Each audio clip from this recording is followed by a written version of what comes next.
Hello, Maleficent. Hello. I feel like I could have written a book with this title myself. So, you think you'll like it? I'll be the judge of that. Of course she will.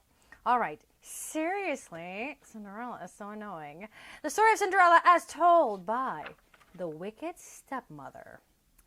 You must have heard of me, the Wicked Stepmother. Not true? It's just another one of Cinderella's wild stories. Not as wild as the one about the pumpkin and the fairy godmother. The real story, the true story, began with some chatter and some dust. All I ever wanted was a husband and a mansion. Such humble goals. Before I married Cindy's father, my two darlings and I had met Cindy only a few times. The girls had seemed normal then. After I married Cindy's father, my darlings and I moved in. When I had just 1 foot on the front step, my dear husband kissed me goodbye and said, "I'm off on business." "He leaves often," Cindy said, "but the animals stay put. They talk, they joke, they sing, they even help out, especially the bluebirds." Goodbye, darling. There's the stepsisters. She's looking a little bit distressed, and there's Cindy, as she likes to call her. Now, I don't mind a story, but I like facts, not fiction.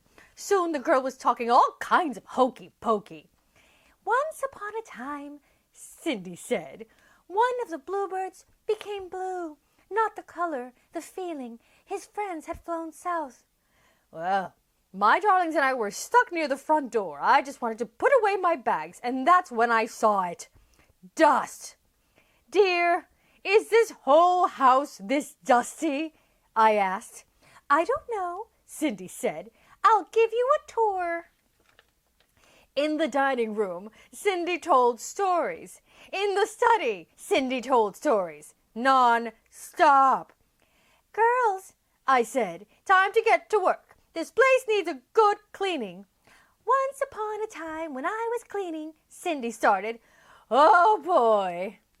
I think I like this story. Please continue. All right. Cindy mopped the floor, but she finished so fast. My darlings had barely started. "Did you know robins and sparrows are my friends?" she said. "But the sparrows don't like the robins, silly creatures. Once upon a time, one of the robins—" "Cindy, dear," I said, "why don't you go and wash the clothes now?" But Cindy washed them so fast. How on earth did she do it? I had to find another chore for her just to keep her busy. "If there's one thing squirrels love, it's washing clothes," Cindy said. "The rats, though, they would rather iron. You know, one day "Squirrels and rats doing laundry? Quit telling such foolish stories," I said. Time passed, but nothing changed. In the garden, Cindy told stories. In the kitchen, Cindy told stories. At dinner, I couldn't hear myself think.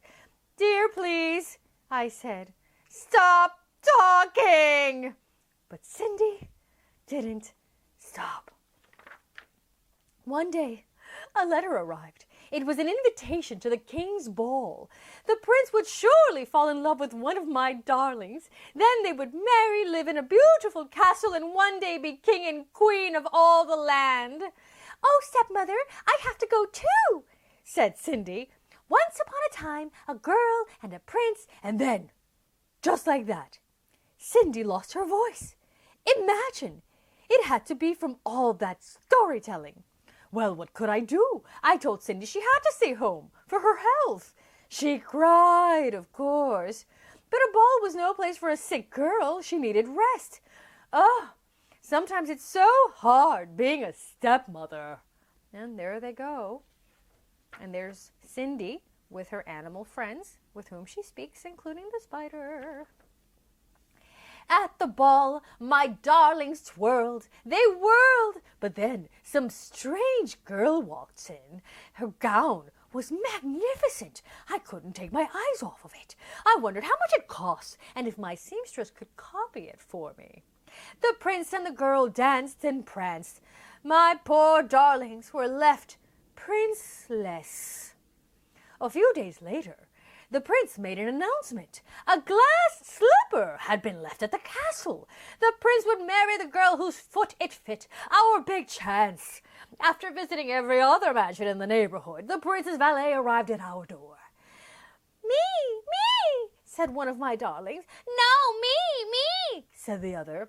One at a time, said the valet. Each girl tried, but the shoe didn't fit.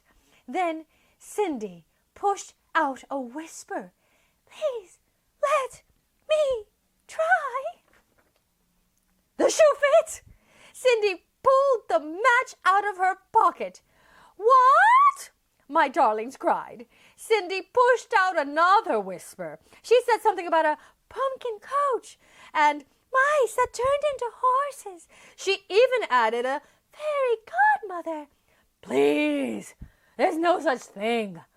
But I still don't know where she got those shoes.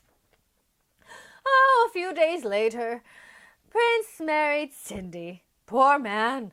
He has no idea what he's getting himself into. But we lived happily ever after.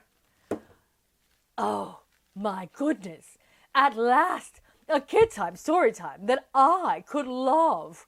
So, you loved the whole Wicked Stepmother thing? Yes. In fact, this woman and I, we could be friends. Would you like me to make the introductions? No, I have my own ways. All right. Well, thank you for joining us on this deliciously evil, I would say wicked, that's the correct word, wicked! This deliciously wicked KidTime StoryTime. Maleficent, do you have any final words? Yes, at last the truth has been told. Oh, I couldn't believe that all these years went by with that lie just circulating about the poor wicked stepmother being the bad one, when everybody knows Cinderella was crazy.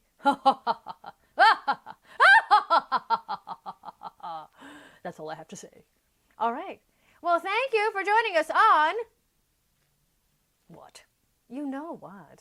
You know I don't say it. Come on. No. Come on. No.